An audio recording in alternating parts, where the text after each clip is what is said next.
We need help, not hate. And anybody on the national stage that takes a microphone needs to understand what they could do to communities like Springfield with their words. We're continuing our team coverage tonight on the Haitian migrant influx in Springfield. Right now, investigators, though, first tonight, trying to figure out who is behind a second bomb threat made to several Springfield city schools. This comes just a day after an elementary school was evacuated following a bomb threat at City Hall.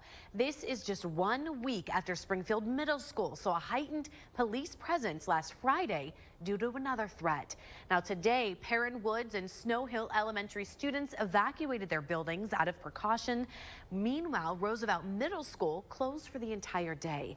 In a statement, the district says the evacuations and closings are related to information they received from the Springfield Police Department. Now tonight, for the very first time, U.S. Senator Sherrod Brown issuing a statement saying in part, quote, bomb threats are now preventing Springfield's kids from going to school and residents from accessing City Hall.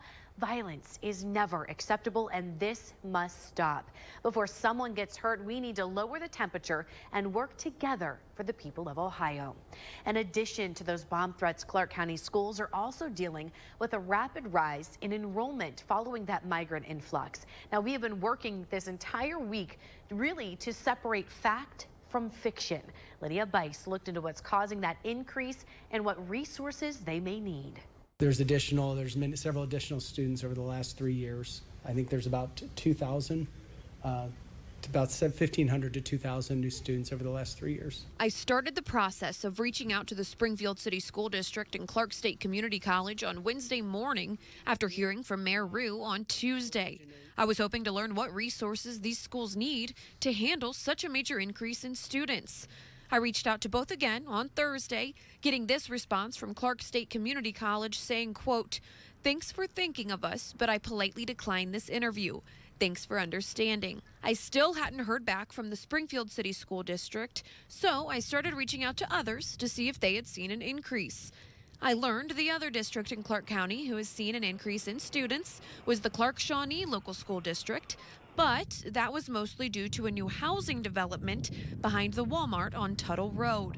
However, Superintendent Brian Kuhn says they have seen an increase in students whose English is their second language. So the Clark County Educational Service Center provides us with ESL tutoring support to help them get a better grasp of the English language and provide instruction and guidance to our teachers on how best to serve and support those students in the classroom. After 2 days, I heard back from the Springfield City School District, receiving this statement that says in part, quote, we will not be honoring your request for an interview. However, once we have finished dealing with the events of this week, we are working on a prepared statement regarding your topic. Although they wouldn't grant us an interview, we got a press release from the district today surrounding their state report card that in one part says, quote, adding to the needs of the student population, the SCSD continues to experience a significant increase in the number of English learners, currently serving over 1,000 students, approaching 15% of the total students' population and growing consistently. On Friday, we got to speak with a parent in the Springfield City School District who discussed the impact of the Haitian community on the school system. My kids, they'll come home and say, you know, Mom, we got a new student today. They were Haitian. You know, they were very nice. They speak highly of them. And I do feel like the younger kids, the hatred comes from home. That was Lydia Bice reporting. Now, the Haitian population boom also putting a heavy strain on local health care.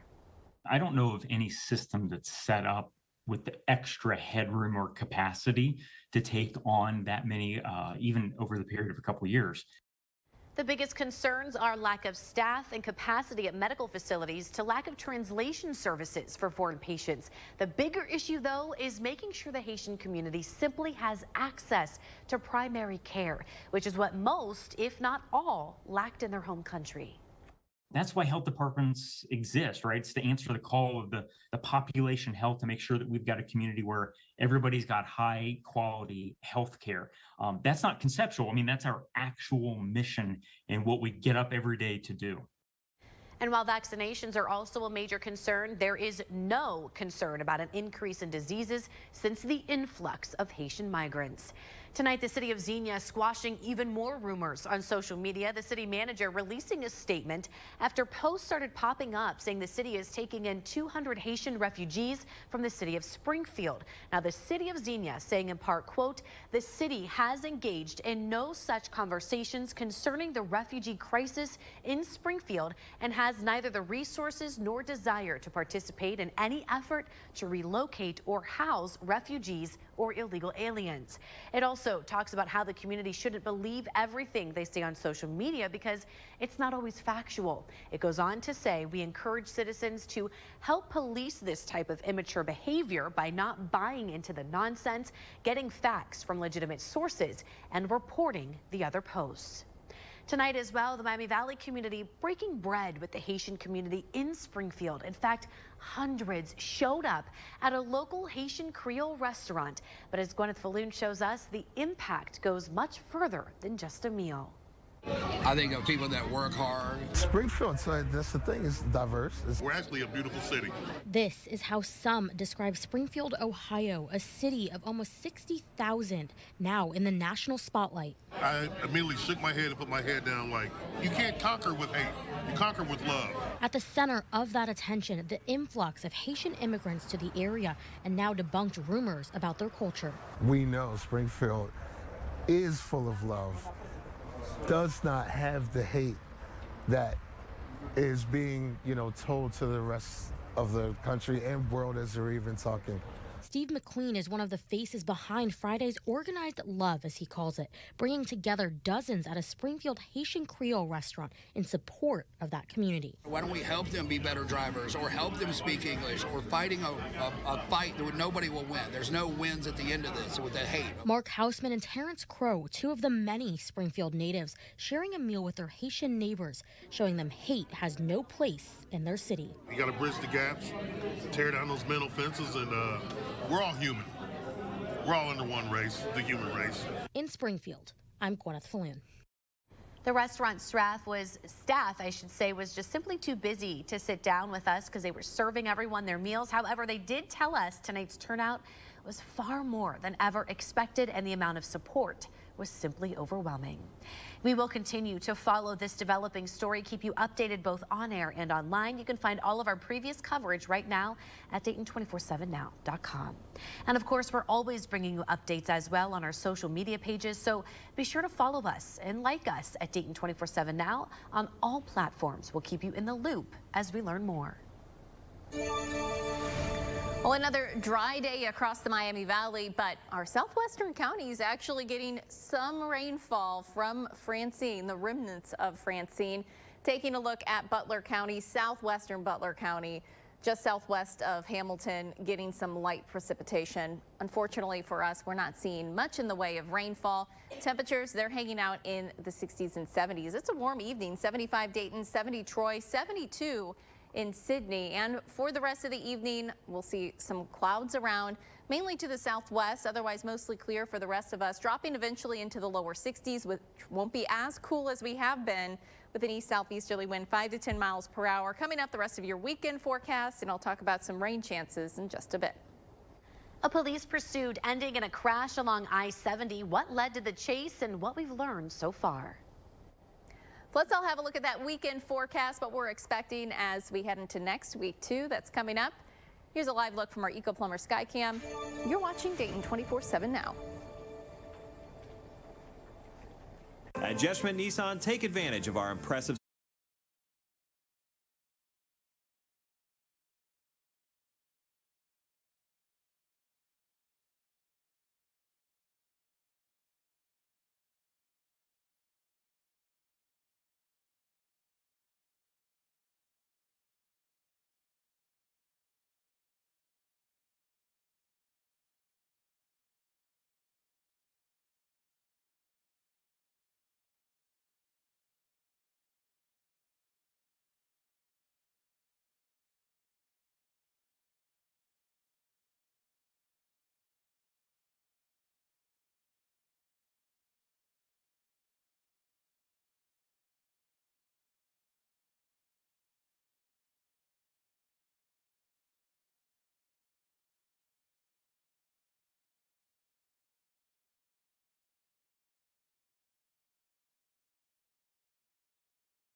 A crash involving a police cruiser is now under investigation. Tonight it happened at the intersection of Fishburg Road and Brant Pike in Huber Heights just after 3 this afternoon. Lieutenant Dallas Root with the OSHP tells us a Huber Heights officer was responding to an emergency when he and a SUV collided. Now the driver of that SUV and a passenger were taken to the hospital. They are expected to be okay, and that officer was not hurt. And take a look at this. Police are investigating after a pursuit ended in a crash near Austin Landing. We now know it all started after 911 callers saw 2 people attempting to steal a car. Police say when officers got to that scene, they saw 2 stolen vehicles, which then led to a chase on I-75. During the chase, one of the vehicles crashed into the median before a juvenile got out and ran. That suspect was later arrested. Now the second stolen vehicle was recovered in Dayton. Police are still looking for that driver. A live look now from our Eco Plumber Sky Cam. A beautiful evening out there tonight, Natalie. Yeah, really nice evening.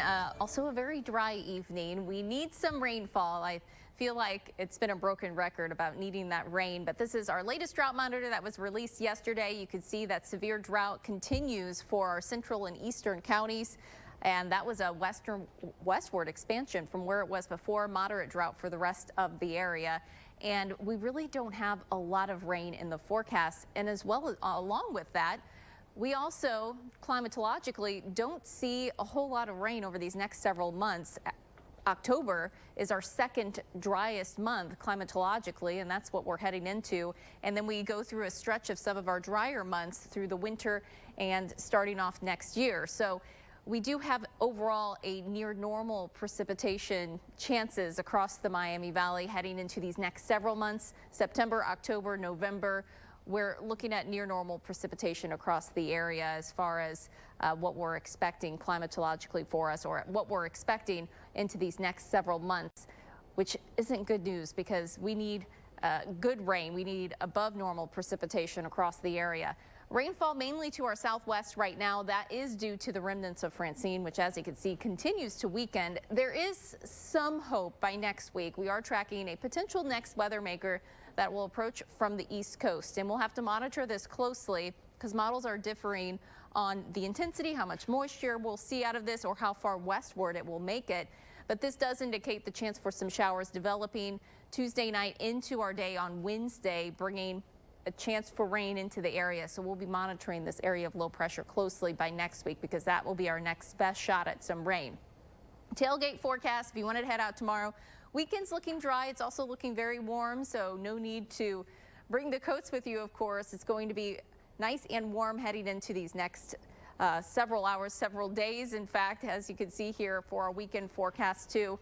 60s in the morning, upper 80s for the afternoon. And there's a look at our extended forecast with that chance for rain late Tuesday night, Wednesday into perhaps early Thursday. So we'll be tracking that closely as it would be much welcome rain for our region. All right, thank you, Natalie. Well, we had great weather despite it being Friday the 13th, and we were looking forward to some good football tonight. Definitely good football. I was not personally out shooting football, so I wouldn't know if it was super nice out. But my news story, it was very nice out. So we'll have a look at all of our games tonight coming up in just a minute.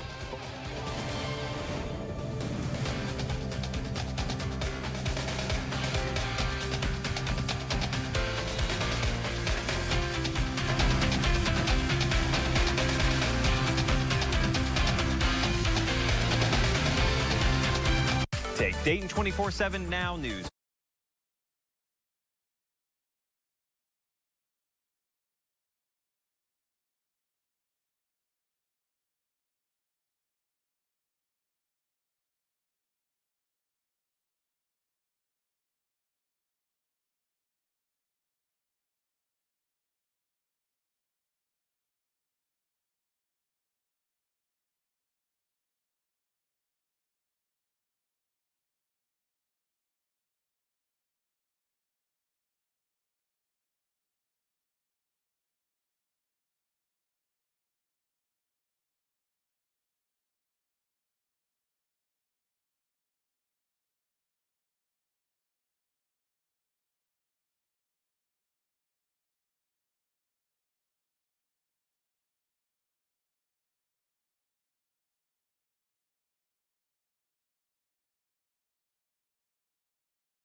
Good evening, football fans. Welcome into week 4 of Football Friday, sponsored by Donato's. I'm Matt Digby, joined by Gwyneth Falloon, and happy Friday the 13th, but no bad luck. We did have good football tonight. We had beautiful football weather. I personally was not out shooting any football highlights for us, but I was out for a news story, and it was still very nice out, so I am sure you had good weather here as well. We did. A lot to get to, and we'll start with our game of the week in Miami County. Tip City, homecoming for the Red Devils. They're hosting Piqua. There's the king and queen.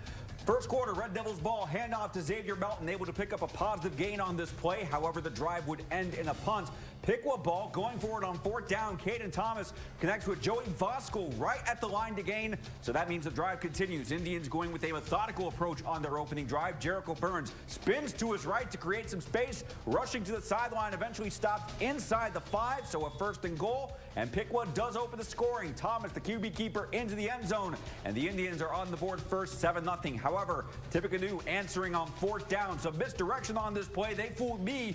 Jackson Davis finds an opening, races in for 6, and the extra point ties the game at 7-7. So Piqua's ensuing drive still in the first. Burns trying to spin out of another tackle, but Cade Frazier, with the help of multiple teammates, able to make the stop. Red Devils get the ball back, and Larkin Thomas finds Davis on this touchdown pass. That puts Tippecanoe in front, and the Red Devils do get the win on homecoming. 35-10 the final. Well, the Germantown we go. Valley View hosting Carlisle tonight. It's going to be the home team with the opening touchdown. A beautiful pass right there to Cash Wallet in the end zone. The extra point, though, it's no good. But the Spartans do take that early 6-0 lead. So just under the 3rd quarter, Carlisle on that 1-yard line. Blake Lawson with the ball. He finds that hold and not the game at 6. Just seconds later, at least on that game clock, Valley View in possession. Brody Gibbs with the quick handoff in the backfield to find Brody Hopkins. An impressive 60-plus yard run to add another 6 to the board. On that run. Incredible for the Spartans. They're going to close out that first quarter 13-6. So a 1-score game to start that second 12 minutes of play, and Carlisle wasting no time. Kobe Morgerson looking for a receiver and finds Luke Richards for another TD. The Indians tie it all up at 13 right there. But the Spartans, they are very quick to answer. Richards with both a catch and an impressive run for the Valley View 6. They're going to hold on to that lead the rest of the night. 50-20 the final. And a huge crowd on hand at Care Flight Stadium in Springboro to see this high-profile G-Walk matchup between the Panthers and Wayne Warriors. We're going to pick it up towards the end of the first quarter with Springboro up 14-0. Wayne, a little nice completion to Jameer Averett Brown, and Wayne appears to be in business. Big story of this game, though, is Springboro defense. On a 4th down, T1 Hunter tries to get the first down, but fumbles it, recovered by Nick Bratton. That next drive, Springboro capitalized with a beautiful pass right here. Check that out from Max Miller to senior wide receiver Braden Willi. Extra point is good. Springboro takes that 21-0 lead. So end of the first half with Wayne deep in their own territory. Springboro defense steps up again with a sack from linebacker Evan Weinberg. The Panthers will go on into the locker room with a lead they would never relinquish as they win 28-6 over the Warriors. So the Panthers starting G-Walk play 1-0, and meanwhile over at Welcome Stadium, the Belmont Bison hosting Gamble Montessori. Gators would start the game with an 8-0 lead. However, Belmont responds. Aaron DeAndrea to Kenneth Wilder, who runs the sideline for this big gain before stepping out of bounds. And then DeAndrea calls his own number, QB keeper, to tie the game at 8-8. Gators trying to answer. They go with the deep pass, but Avante Mack in perfect position to leap up and grab the interception. Big play for Belmont. And then DeAndrea unable to find a target to complete the pass, so he goes for it himself, walking the tightrope along the sideline. Talk about staying in bounds and picking up 40 yards on that play. And DeAndrea finishes it off with another QB keeper up the middle, and Belmont takes their first lead at 16-8. Gamble going deep again, but this time Davion Porter with some airtime for the interception, and DeAndrea will find Brayshawn Snyder, who sprints to the end zone for a 22-8 lead as Belmont gets the win at Welcome Stadium. 42-8 is the final. More to come after the break. First, say hello to the Bethel High School cheerleaders. You're watching Football Friday on Vegas 24/7 now. At Jeff Schmidt Chevy, we have a massive selection